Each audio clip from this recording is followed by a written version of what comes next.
नमस्कार, मी प्रणया. HPN मराठी न्यूजमध्ये आपल्या सर्वांचं स्वागत आहे. आज आपण एका अशा गुन्हेगारीच्या थरारक आणि तितक्याच धक्कादायक कथेचा उलगडा करणार आहोत, जी ऐकून केवळ सोलापूर जिल्हाच नाही तर संपूर्ण महाराष्ट्र हादरलेला आहे. ही गोष्ट आहे प्रेमाच्या नावाखाली रचलेल्या एका भयावह कटाची, जिथे एका निष्पाप जीवाला क्रूरपणे संपवून एका विवाहितेनं स्वतःच्याच आत्महत्येचा बनाव रचण्याचा प्रयत्न केला. साधारणपणे 2 दिवसांपूर्वीची ही गोष्ट आहे. सोलापूर जिल्ह्यातील मंगळवेढा तालुक्यातील पाटकळ गावातून एक बातमी वाऱ्यासारखी पसरली. एका विवाहितेचा 23 वर्षीय किरण सावत हिचाच जळालेल्या अवस्थेतील मृतदेह घरासमोरील गवताच्या गंजीत आढळून आला. पहाटेच्या वेळी लागलेल्या या आगीत किरणनं आत्महत्या केल्याचं चित्र निर्माण झालं होतं. मृतदेह इतका जळालेला होता की तो ओळखणंही कठीण झालं होतं. गावकरी, नातेवाईक आणि विशेषतः किरणचा नवरा नागेश सावत यांनाही वाटलं की किरणनेच टोकाचं पाऊल उचललंय.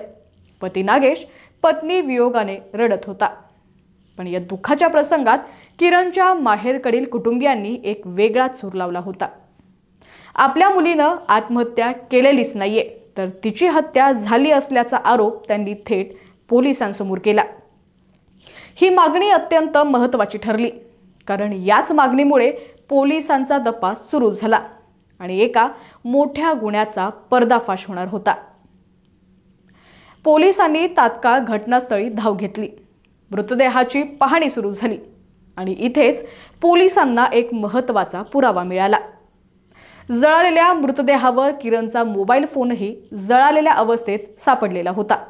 हा फोन पोलिसांसाठी एक मोठ्या कोड्याला सोडवण्यासारखा होता. पोलिसांचा संशय अधिक बळावला. त्यांनी तातडीने या मोबाईल फोनची कॉल डिटेल रेकॉर्ड म्हणजेच CDR तपासणी सुरू केली आणि याच CDRच्या तपासणीतून पोलिसांना एक धक्कादायक नाव मिळालं आणि ते होतं निशांत सावत, जो किरणचा चुलत दीर होता. पोलिसांना निशांतवर संशय आला आणि त्यांनी त्याला तातडीनं ताब्यात घेतलं. चौकशी सुरू झाली. सुरुवातीला निशांतने पोलिसांची दिशाभूल करण्याचा प्रयत्न केला. त्याने आपणच किरणची हत्या केल्याचं कबूल केलं. पोलिसांना वाटलं की कोडं सुटलेलं आहे. ते निशांतला घेऊन थेट घटनास्थळी निघाले. पण इथेच या कथेत एक मोठा ट्विस्ट आला. घटनास्थळाकडे जात असताना निशांतनं अचानक पोलिसांसमोर एक धक्कादायक सत्य सांगितलं, ज्यामुळे पोलीसही चांगले चक्रावून गेले. निशांत म्हणाला, किरण मेलेली नाहीये, ती जिवंत आहे. आणि या वाक्यानं संपूर्ण स्टोरीज बदलली. या जबाबाने पोलिसांना धक्काच बसला. मग गवताच्या गंजीत सापडलेला तो जळालेला मृतदेह नेमका कुणाचा होता? पोलिसांनी निशांतची कसून चौकशी केली आणि हळूहळू या गुंतागुंतीच्या प्रकरणाची गाठ सुटायला लागली. किरण वय 23 वर्ष आणि निशांत वय वर्ष 20. या दोघांचे काही महिन्यांपासून अनैतिक प्रेमसंबंध सुरू होते. विशेष म्हणजे किरणला 2 वर्षांची एक गोंडस मुलगीही आहे. या दोघांना कायमचं एकत्र राहायचं होतं, पण समाजाच्या आणि कुटुंबाच्या बंधनांमुळे ते पळून जाऊ शकत नव्हते. म्हणूनच त्यांनी एक भयानक कट रचला. या दोघांनी ठरवलं की किरणनं आत्महत्या केल्याचा बनाव करायचा. यासाठी गवताच्या गंजीत पेटून तिचा मृतदेह झाल्याचं दाखवायचं. पण यासाठी कुणाचा तरी मृतदेह त्या गंजीत असणं गरजेचं होतं. आणि इथेच त्यांच्या क्रूर बुद्धीने एक निष्पाप बळी घेण्याचा कट रचला. किरण आणि निशांत यांनी एक बेवारस आणि वेडसर महिलेचा शोध सुरू केला. 8 दिवसांच्या अथक मोहिमेनंतर त्यांना पंढरपूरच्या गोपाळपूरजवळ एक वेडसर महिला तिच्या मुलाच्या शोधात फिरताना दिसली. निशांतनं तिला तिचा मुलगा शोधून देण्याचं आमिष दाखवलं आणि तिला आपल्या पाटकळ येथील सावत वस्तीवर घेऊन आला. 2 दिवसांपूर्वी या क्रूर जोडप्याने त्या बेवारस महिलेचा गळा दाबून खून केला आणि 14 जुलै रोजी पहाटेच्या सुमारास त्यांनी त्या मृत महिलेचा देह गवताच्या गंजीत ठेवला आणि त्या गंजीला आग लावली. या घटनेला अधिक विश्वासार्ह बनवण्यासाठी त्यांनी किरणचा मोबाईल फोन त्या मृतदेहाजवळ ठेवला. रात्री साधारण 2:30च्या सुमारास गवताची गंजी पेटवण्यापूर्वी निशांतने किरणला घरातून बाहेर बोलावून डाळिंबाच्या बागेत लपायला सांगितलं. तसं तिनं केलं सुद्धा. यानंतर त्यानं गंजी पेटवली आणि तो तिथून निघून गेला। आग भडकलेली पाहताच परिसरातील ग्रामस्थ आग विझवण्यासाठी धावले। याच गर्दीत निशांत देखील तिथं सामील होता। जणू काही त्याला यातलं माहितीच नाही। गवताच्या गंजीत एका महिलेचा मृतदेह दिसल्यानं किरणनेच आत्महत्या केली असाच समज कुटुंबीय आणि गावकऱ्यांना झाला। किरणचा पती नागेश पत्नीच्या मृत्यूच्या दुःखात पूर्णपणे बुडालेला होता।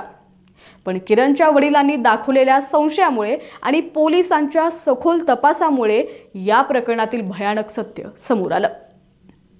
मोबाईलच्या सीडीआरने आणि निशांतनं दिलेल्या कबुलीनं संपूर्ण घटनेचा उलगडा झाला। पोलिसांनी तात्काळ किरणला कराडमधून ताब्यात घेतलं।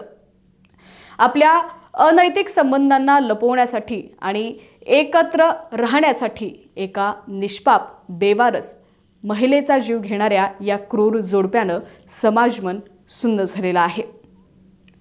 किरण सावत आणि निशांत सावत या दोघांनाही पोलिसांनी अटक केलेली असून त्यांच्यावर खुनाचा गुन्हा दाखल करण्यात आलेला आहे। सध्या त्यांची कसून चौकशी सुरू आहे। किरणचे पती नागेश सावंत यांनी आपल्या भावना व्यक्त केलेल्या आहेत। काय म्हणालेले आहेत किरणचे पती नागेश सावंत पाहूयात।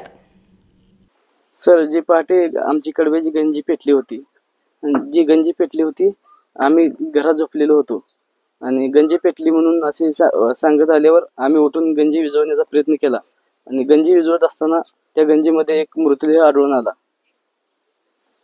कोणाचा मृतदेह? काय साहेब, मृतदेह कोणाचा होता हे माहित नव्हतं म्हणजे आम्हाला। कोणी सांगितलं तुम्हाला? असं आरोपी कोण आहे? आरोपी निशांत सावत, त्यांनी सांगितलं। मी दुपारी कळली ही घटना साहेब, सीडीआर आल्यावर ही घटना कळली।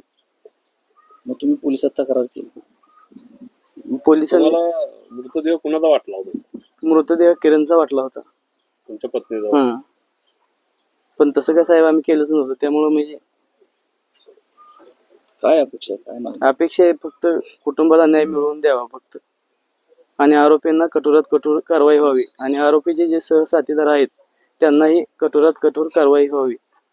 पोलीस स्टेशनचे अन्य अधिकारी स्टाफसह घटनास्थळी गेलो। घटनास्थळी पाहणी केली असता तिथं असं समजलं की नमूद महिला ही किरण सावत असून ती भाजून मयत पावली। त्याबाबत किरण सावत हिचे वडिलांनी पोलीस स्टेशनला दिलेल्या तक्रारीवरून अकस्मात मृत्यू दाखल करण्यात आला। त्या मृत्यूच्या तपासादरम्यान असं निदर्शनास आलं की नमूद जळून मयत झालेली महिला ही किरण सावत नसून ती एक अनोळखी महिला आहे आणि किरण सावत ही जिवंत आहे। मग त्याबद्दल आणि खोलात जाऊन चौकशी केला असता असं समजलं की किरण सावत ही आणि तिचा प्रियकर निशांत सावत ह्या दोघांनी पळून जाऊन कायमचं एकत्र राहण्यासाठी किरण सावत हिच्या नातेवाईकांना ती मरण पावली असा भास व्हावा याकरता कट रचून एक अनोळखी महिलेचा खून करून त्या महिलेला घटनास्थळी कडब्याच्या गंजीमध्ये ठेवून त्या बॉडीवर किरणचा मोबाईल ठेवून पेटवून दिलाय आणि पुरावा नष्ट करण्याचा प्रयत्न केलाय। सर, जी महिला तिच्याबद्दल तपास अजून प्राथमिक अवस्थेत आहे, पूर्ण माहिती मिळालेली नाही, त्यामुळे त्याबद्दल अद्याप कन्फर्म माहिती कळालेली नाही। पण वेडसर अशी महिला आणलेली होती। हा प्राथमिक स्वरूपात त्या पद्धतीत समजते की ती महिला वेडसर असावी। आम्हाला न्याय मिळाला पाहिजे आणि या आरोपींना कठोर शिक्षा व्हायला पाहिजे असं ते म्हणाले। एका प्रेमसंबंधातून घडलेल्या या क्रूर कृत्यानं सोलापूर जिल्ह्यासह संपूर्ण महाराष्ट्रात खळबळ उडाली आहे। या गुन्हेगारांना कठोरात कठोर शिक्षा व्हावी अशीच जनसामान्यांची मागणी आहे।